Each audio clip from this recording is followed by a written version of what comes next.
Hi everybody out there in the internet land, Master Dan Segarra again for another episode of Warrior Scholar TV. And today I'd like to show you how to use your jacket in a self-defense situation. So now, when you use your jacket's not going to knock people out, okay? But when you take your jacket off, you can whip it at a person they can't see. Then you can throw a strike. You can whip it at one, hit the other, and throw it, and use it that way. Against a weapon, you can use it as a temporary shield, maybe deflect a shot or two. You can use it as a choking device. So there's lots of ways to use your jacket.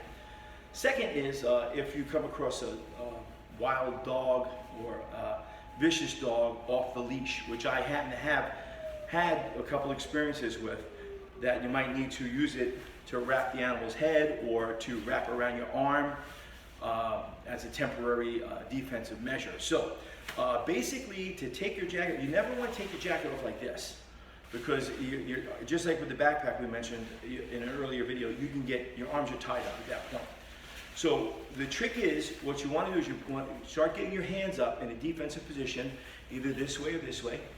And then as you're going to reach up here, so this provides you some cover. So if this person starts throwing punches here, you've got, you take it on this, and you grab the bottom corner here, and you're going to pull your head up as you bring the edge over. So now you have your jacket here, and you can use this here, and then of course as you take your hands out, you can use this now as a shield and a whipping device and choking and so forth.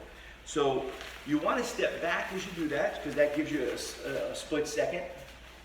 And if you're wearing a jacket, just like a hockey player, they're going to use it against you, okay? So a hockey player, you ever see a hockey game, one guy pulls the jersey over the other guy and he starts pounding them. So learning how to slip out of that is better, or take it off before the opponent does.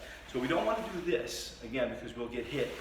We want to cover and grab as we step back. So as we step back, it's that fast, okay? It's that quick. And now from here, I can use my jacket as a whipping motion. So that's a very simple way to use your jacket in self-defense. So we'll be doing more videos on that, showing you how to use your belt and other everyday items. So hope you like that, and I'll see you in the next episode. Don't forget to like and share.